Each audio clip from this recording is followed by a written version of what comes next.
La vérité en face, Maxime Liédot. On est ensemble jusqu'à 10h sur Sud Radio avec un numéro de téléphone, c'est le 0826 300 300. Vous nous appelez, vous voulez nous interpeller, nous faire réagir tout simplement. Un numéro 0826 300 300 pour ces questions. Est-ce que la dénonciation des accords de 1968 entre la France et l'Algérie, est-ce du racisme décomplexé? C'est volontairement provoquant, mais ce sont les termes utilisés par Marine Tondelier. Et vous allez voir que même chez les plus modérés, en réalité, on réagit de façon violente. Certains parlent de la nostalgie de l'Algérie française ou le retour de l'OAS sur les bancs de l'Assemblée nationale. Est-ce que tout ça traduit aussi en réalité la fin du cordon sanitaire? Vous savez, expression employée un peu comme le Front républicain pour faire barrage à tout ce qui vient d'une certaine partie de l'hémicycle et notamment du Rassemblement national. Bonjour Amaury Brelet. Bonjour Maxime. Rédacteur en chef à Valeurs Actuelles. Ravi de vous retrouver donc comme tous les vendredis avec la une de Valeurs Actuelles cette semaine qui est le sujet principal. Qui est consacré cette semaine... Attendez. Bon, c'est la mémoire, c'est la fatigue. Ne bougez pas, je la retrouve pour vous. Et ma chère Sabrina Desbailly, bonjour. Sébailly, pardonnez-moi. Merci beaucoup d'être avec nous ce matin. Vous êtes députée écologiste des Hauts-de-Seine et vice-présidente du groupe d'amitié France-Algérie à l'Assemblée nationale. Peut-être c'est vers vous que je me tourne. Comment vous avez réagi hier dans l'hémicycle quand vous avez vu ce vote historique, nous dit Marine Le Pen, pour dénoncer ces accords? Écoutez, je pense que comme beaucoup de personnes, d'abord, il y a eu beaucoup d'émotions hier dans l'hémicycle au moment du vote. D'autant plus que je crois que personne ne s'attendait vraiment à cette victoire, d'ailleurs y compris le Rassemblement national lui-même qui ne s'attendait pas à avoir une victoire sur ce texte hier matin. Mais écoutez, après il y a eu une alliance où on s'y attendait. Hein. Vous savez, Horizon, ça fait bien longtemps déjà qu'Édouard Philippe demande la dénonciation de ces accords. C'est lui le premier à l'avoir vraiment annoncé. C'était en une de l'Express il y a près de 2 ans. Oui, c'est quasiment d'ailleurs l'une des seules propositions qu'il fait pour 2027 avec la retraite à 67 ans. Donc ça fait pas tout un programme, mais en tout cas ça fait longtemps qu'il s'exprime dessus. LR avait déjà proposé ce texte en 2023 et il n'avait pas été voté à l'Assemblée nationale. Par contre, ce qui est beaucoup plus surprenant, c'est qu'à l'époque, les macronistes, en tout cas le bloc EPR, lui, avait plutôt voté contre, et là, ils n'étaient pas présents. Je crois que beaucoup d'entre eux, n'assumant pas le fait qu'ils avaient basculé de l'autre côté, ils ont préféré ne pas venir plutôt que de venir assumer leur vote. Et c'est bien dommage, parce que quand il s'agit de votes aussi importants, visiblement, puisqu'on a l'impression que tous les Français demandent à longueur de journée, à chaque coin de rue, finalement, ces accords de 68 sont le principal sujet de conversation. Je le dis de manière très ironique, hein, parce que moi, on m'en a jamais parlé, où que je me sois déplacée en France, on m'a jamais parlé de ces accords de 68, mais visiblement c'était une priorité absolue pour l'extrême droite hier de faire passer ce texte. Donc voilà, beaucoup de... Enfin, en même temps, c'est une résolution qui n'a pas d'effet, hein, vous le savez, ce n'est pas du tout contraignant, c'est symbolique. C'est une victoire symbolique, effectivement, du Rassemblement national hier qui prend sa revanche, qui n'a peut-être jamais digéré la guerre d'Algérie et l'indépendance de l'Algérie, et qui hier a pris sa revanche. D'ailleurs, on voit dans les tweets de certaines personnalités, en tant qu'enfant de rapatrié, en tant que ceci, en tant que cela. Voilà, c'est une revanche sur l'histoire. Écoutez... Pour vous, c'est une revanche sur l'histoire, ce vote, mais est-ce que on ne fait pas peut-être suffisamment attention aux mots? Hier, dans un discours dans l'hémicycle, vous avez dénoncé la chasse aux Algériens. Est-ce que si on critique l'extrémisme d'un sens, est-ce qu'on ne doit pas faire attention aussi, et je m'adresse à la députée que vous êtes, Sabrina Sébailly, à faire attention aux mots qu'on emploie? Je suis pas sûr, vous voyez, au même titre que parler de la nostalgie de l'Algérie française, est-ce que parler de chasse aux Algériens quand on dénonce un accord qui vise davantage un régime qu'une population et des habitants, est-ce que c'est pas excessif? Est-ce que c'est pas dangereux pour le débat démocratique? Alors vous savez, on est passé depuis quelque temps d'un débat qui était autour de l'immigration est un problème en France à les Algériens sont un problème en France. Et donc, en réalité, on voit bien qu'on stigmatise et qu'on ne cible qu'une seule nationalité depuis plusieurs mois. Vous savez, moi, je rencontre pas mal de binationaux. Bon, historiquement, je suis sur une circonscription qui a accueilli les bidonvilles de Nanterre. Beaucoup d'Algériens qui étaient venus à l'époque. D'ailleurs, beaucoup, exactement dans les Hauts-de-Seine. Beaucoup d'entre eux, d'ailleurs, qui avaient fait la marche du 17 octobre 1961. Ça ne s'invente pas. Eh bien, ils ont le sentiment qu'on parle, et d'ailleurs, à juste titre, qu'on parle des Algériens, des binationaux, matin, midi et soir. Et donc, il y a une forme de stigmatisation. On ne parle que de ça toute la journée. Donc oui, je le regrette. Mais c'est une réalité. Nous avons fait aujourd'hui de l'Algérien, du binational franco-algérien, la principale cible de toutes les attaques et d'ailleurs le responsable de tous les maux de ce qui ne va pas en France. Et pour un simple petit rappel, le 17 octobre 1961, c'était la grande répression policière contre des Algériens qui avaient ce défilé. Crime d'État qui a massacré plus de 200 pacifiquement. Amaury Brelet, j'imagine en effet qu'il y a quelques points de désaccord qui vont naître entre vous. Comment vous regardez en effet ça? Est-ce que c'est du racisme totalement décomplexé? Est-ce que c'est le fruit d'une une stigmatisation qui a pris dans l'opinion, comme le dit à l'instant Sabrina Sebaï, députée écologiste. Alors d'abord, une petite précision comptable. Les absents ont toujours tort, et y compris à gauche. C'est la tête de file des députés écologistes de votre groupe, Mme Cyril Châtelain, qui a déclaré hier: cette voix qui nous a manqué pour faire face au RN, c'est celle de Gabriel Attal. C'est évidemment faux, puisque les voix ont manqué dans tous les groupes d'opposition, y compris à gauche, et notamment 6 de vos collègues. Et je ne parle même pas des groupes LFI et communistes. Qui avaient piscine eux aussi d'ailleurs. Hein. Qui avaient piscine. Donc il y a une responsabilité partagée, y compris à gauche. Ensuite, moi j'ai été en effet choqué par les réactions outrancières qui ont suivi ce vote. Vous-même, vous avez en effet dénoncé une chasse aux Algériens, une initiative raciste, un véritable crachat à la figure de la République. Et là encore, vous êtes en opposition totale avec les Français, qui à 72% sont favorables à la suppression de ces accords de 68 selon un sondage de juillet dernier, 49% à gauche, 59% au Parti Socialiste, et même 46% dans votre parti Europe Écologie Les Verts. Donc est-ce à dire que près de la moitié de vos sympathisants sont des racistes? Évidemment, ça n'est pas sérieux. Enfin, ce vote, vous l'avez dit, c'est un vote purement symbolique, qui n'est absolument pas contraignant juridiquement. C'est une décision d'ailleurs de remise en cause des accords qui ne relèvent uniquement de la prérogative présidentielle. Donc le Parlement n'aura pas son mot à dire si jamais... Ce sont les mots du Premier ministre qui dit en réalité le Parlement n'a pas vocation à dicter la politique étrangère de la France, mais bien sûr nous devons renégocier cet accord qui, je cite, en réalité appartient à une autre époque, à un autre temps. Oui, tout à fait. Alors ça c'est l'argument de certains. Il est une évidence que les accords de 68 ne permettront pas, contrairement à ce que certains pensent à droite, de faire pression sur le régime d'Alger dans le cadre d'un éventuel bras de fer politique et diplomatique. Ça n'est pas le levier le plus efficace. À mon avis, le levier le plus efficace, c'est la question des visas. Enfin, techniquement... Qui reviennent régulièrement sur la table. Tout à fait. Techniquement, juridiquement, la sortie des accords de 68 pose un vrai problème. C'est très compliqué. En tout cas, une sortie unilatérale, selon les juristes, paraît impossible et suppose de toute façon une renégociation. Donc, c'est-à-dire de toute façon une entente entre nos deux pays dans les années à venir. Et on y reviendra jusqu'à 10h. On aura le temps d'évoquer en effet ce volet. Mais un député macroniste, Charles Rodwell, qui est notamment à l'origine d'un rapport très récent qui estimait le coût de cet accord en réalité à 2 milliards d'euros par an, disait mais attendez, bien sûr, il faut le changer, le faire évoluer, mais en réalité on ne peut pas le faire sans renégocier un accord derrière, sinon ce serait dramatique. Sabrina Sebaï, je vous voyais bien sûr hocher de la tête et être on va dire perplexe quant aux propos, mais peut-être aussi sur la responsabilité de la gauche. D'abord quant à cet accord, c'est vrai que tous les bancs n'étaient pas pleins non plus du côté de la gauche. Vous avez peut-être une part de responsabilité dans ce texte, enfin pas peut-être, vous l'avez. Alors, peut-être juste pour rappeler, vous savez, un groupe n'est pas forcément présent à 100%. Vous avez plein d'autres choses qui se passent dans la vie des parlementaires. Notamment, il y avait des collègues qui étaient en circonscription aussi sur d'autres événements. Le groupe écologiste, pour le coup, je vais parler que pour le mien, on était présent à plus de 80%. Je ne crois pas qu'on ait à rougir de notre taux de présence, même si, effectivement, il nous aura manqué une voix qui aurait permis de ne pas faire passer ce texte. Et je crois que tout le monde, enfin tous ceux qui n'étaient pas présents, ont eu beaucoup de regrets de ne pas avoir été présents pour le vote de ce texte. Concernant les accords de 68, c'est très intéressant la manière dont les choses sont présentées, parce qu'en réalité, ça fait des mois qu'on ne parle que de cela.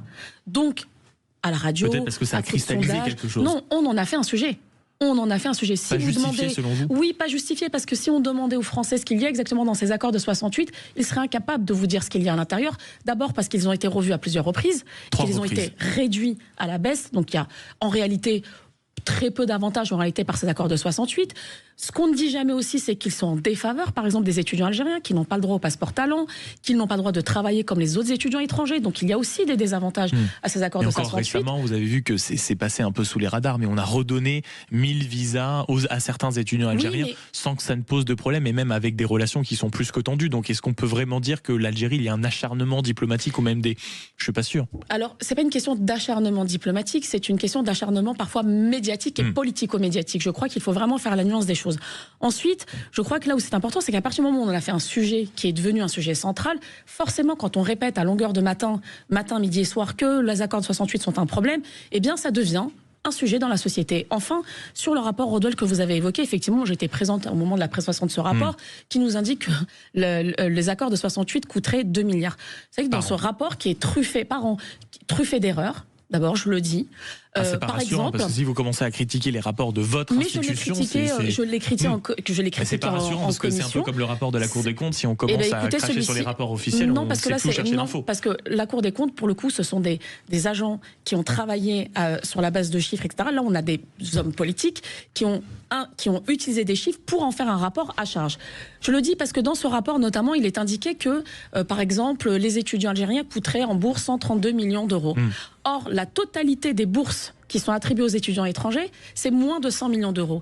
Moi, j'aimerais qu'on m'explique comment, avec la totalité de tous les étudiants à travers le monde, ça coûte moins de 100 millions d'euros, et les bourses pour les étudiants algériens coûteraient 132 millions d'euros. C'est totalement faux. Dans ce rapport, d'ailleurs, on mélange pêle-mêle plusieurs sujets. On mélange la Convention de la sécurité sociale pour les pensionnés qui vivent en Algérie. Je rappelle que ce sont des Français parfois qui ont cotisé en France, et donc c'est normal qu'ils puissent faire valoir leurs droits, y compris quand ils sont à l'étranger, d'ailleurs dans n'importe quel pays à travers le monde. On y mélange aussi la question, par exemple, des retraites pour des gens qui ont cotisé, qui ont travaillé.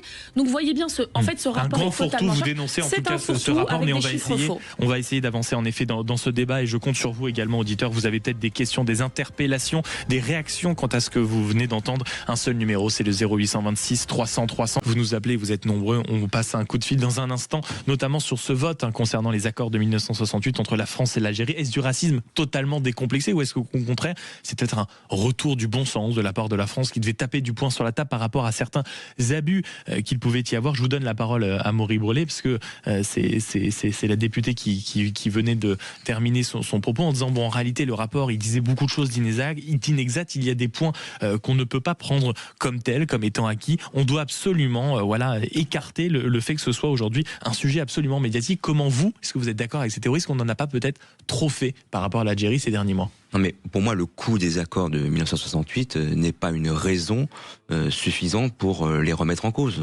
Ça n'est pas parti au débat. Le vrai sujet, c'est est-ce que ces accords ont encore une légitimité aujourd'hui, plus de 50 ans après la fin de la guerre d'Algérie.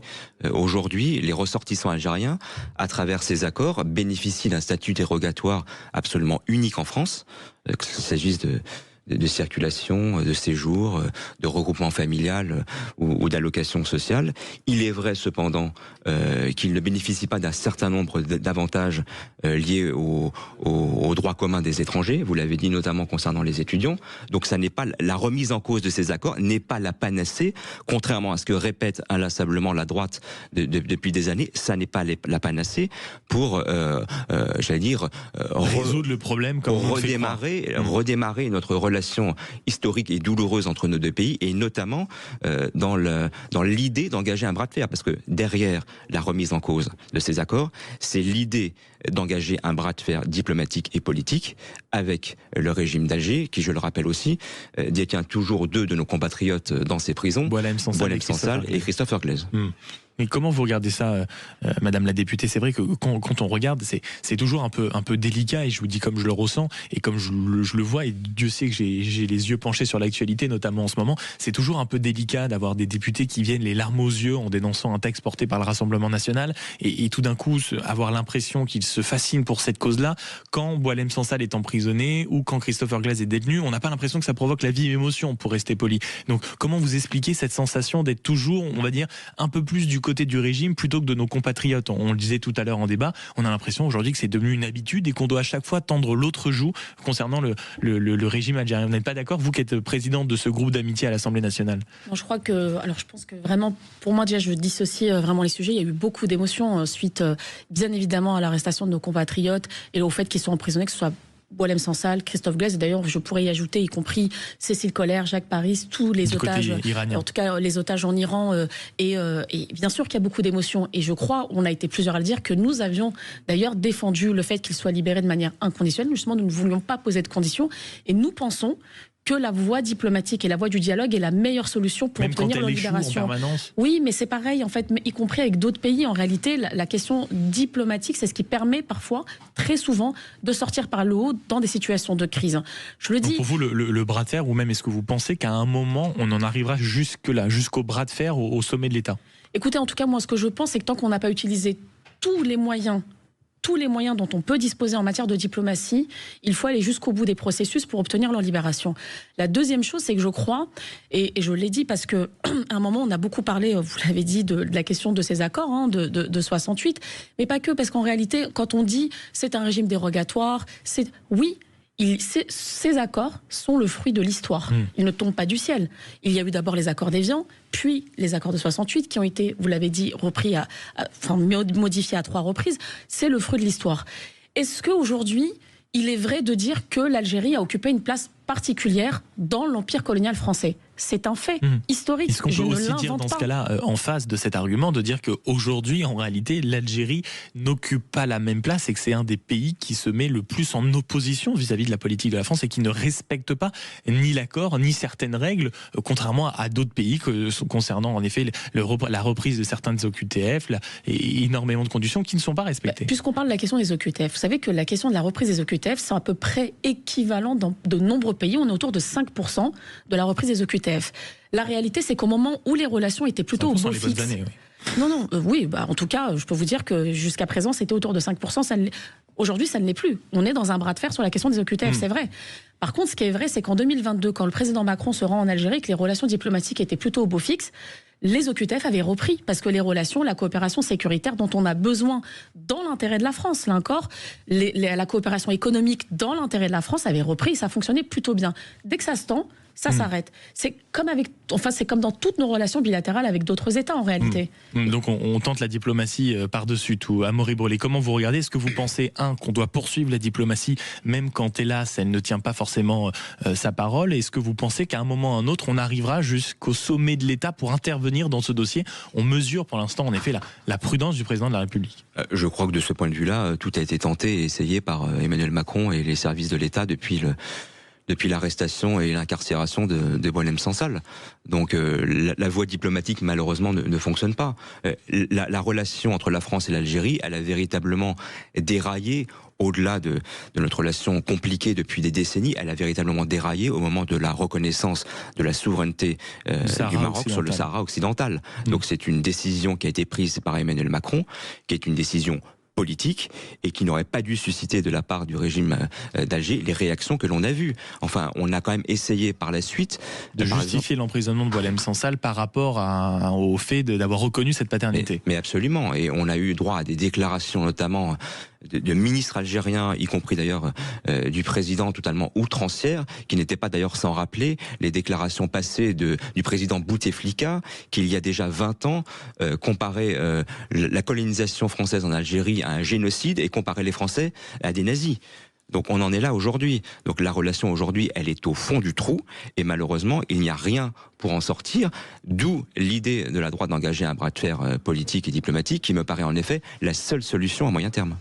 0826 300 300 justement, Madame la députée, figurez-vous qu'on a Ghislaine. Bonjour Ghislaine. Oui, bonjour à tous. Merci beaucoup d'être avec nous ce matin. Vous vouliez réagir par rapport à ce qu'a dit Madame la députée Sabrina Sebahi. Vous vouliez réagir par rapport à ce qu'elle a pu dire et les arguments qu'elle a pu donner. On vous écoute, Ghislaine. Le dialogue est ouvert, dans le respect comme d'habitude. Bien sûr, il n'y a pas de souci. Mais par contre, je voulais lui préciser à cette députée écologiste qu'elle omet beaucoup de choses dans ce qu'elle dit. Par exemple, au niveau des retraités algériens qui se trouvent donc en France, qui ont travaillé en France, donc ils reçoivent exactement leur retraite par les Français. Par contre, le complément qu'il y a à faire par l'Algérie quand ils ont travaillé en Algérie, le gouvernement algérien ne verse absolument rien et c'est la France qui compense, qui paye le complément. Et il y a aussi également la dette colossale à la sécurité sociale dans les hôpitaux parisiens. Exactement, la dette colossale du gouvernement algérien qui ne paye jamais rien. Donc voilà, tout ça c'est omis et je comprends pas pourquoi on accuse toujours ceci ou cela et qu'à côté, on regarde pas vraiment les choses en face et on dit la vérité. Et donc, qu'est-ce que vous lui répondez à Ghislaine, Madame la députée Sabrina Sebei, quand vous lui dites, bon, en réalité, je comprends vos arguments, ils sont raisonnables, mais c'est vrai que, mine de rien, le fait que la France paye à un moment la différence entre, on va dire, entre les différentes retraites, et qu'en plus, on le sait, ça avait été beaucoup mis sur le devant de la scène, que certains dignitaires algériens viennent se faire soigner en France en laissant des dettes considérables, ça n'est pas normal, on est d'accord sur ça? Alors, deux choses. D'abord, sur la question des retraites, on parle aussi d'Algériens, en tout cas de personnes qui ont travaillé également en France, qui ont cotisé en France et qui touchent leur retraite.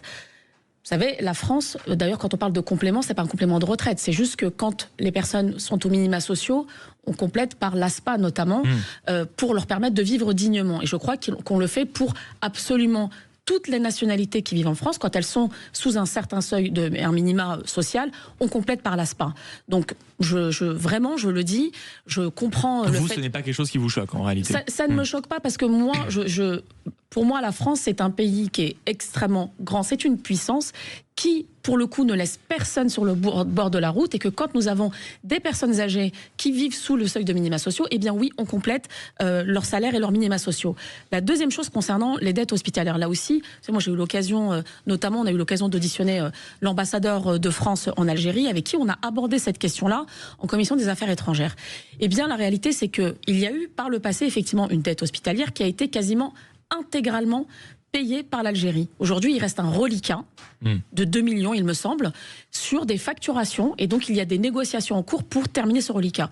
Je crois qu'il ne faut pas confondre, et je crois que c'est là où c'est important, les dettes les dettes hospitalières qu'il y avait pour les Algériens qui venaient se soigner en France sous couvert de l'autorité algérienne. Et donc là, il y avait une coopération, et l'État algérien que ça laisse en effet des dettes, et vous parlez de quelques millions. Moi, les derniers chiffres qu'on a vus des différents journaux, c'était plus de 45 millions. Non, donc c'est justement, vous voyez le chiffre aussi? Non, ce n'est plus du tout ce chiffre. Et c'est pour ça que je disais qu'il fallait dissocier. Il y a ensuite les autres chiffres qui sont ceux d'Algériens, par exemple, qui viennent en vacances en France et qui tombent malades, et qui, eux, par exemple, ne payent pas quand ils rentrent de l'autre côté. Mais vous savez, ces gens-là, quand ils refont une demande de visa, eh bien, c'est refusé. Parce que tant qu'ils n'ont pas réglé leur dette hospitalière, ils ne peuvent pas revenir en France. Amaury Brelet. Moi, je crois surtout qu'il faut d'abord rééquilibrer la relation franco-algérienne, qui aujourd'hui ne l'est absolument pas. Nous délivrons chaque année plus de 200 000 visas à l'Algérie, et en échange, l'Algérie ne nous accorde plus aucun laissez ou très peu de laissez-passer consulaires. Là, j'en reviens à nouveau à l'opinion des Français. 76% des Français considèrent qu'il faut arrêter d'accorder des visas aux Algériens qui veulent venir en France, tant que l'Algérie refuse de récupérer ses ressortissants expulsés de France, selon un sondage à nouveau CSA d'octobre, dont 72% des sympathisants de votre parti, Madame la députée. Donc en réalité, c'est un sujet beaucoup plus large qu'on évidemment, pense. Et qui a des conséquences réelles et sécuritaires sur les Français. Je rappelle que l'auteur de l'attentat terroriste de Mulhouse a été expulsé 14 fois, et qu'à 14 reprises, le régime d'Alger l'a refusé. Merci beaucoup. Par contre, je ne suis pas d'accord avec le fait de lier la question des visas avec les questions sécuritaires. Je trouve que pour le coup, là, c'est extrêmement stigmatisant, parce que dans le propos que vous venez de tenir, vous laissez supposer que ceux qui demanderaient des visas pour venir en France poseraient un problème sécuritaire. Mais si, c'est exactement l'amalgame que vous venez de faire. Une conversation qu'on poursuivra dans ce studio une prochaine fois avec grand plaisir, et même certainement vous deux en dehors de ce studio. Merci.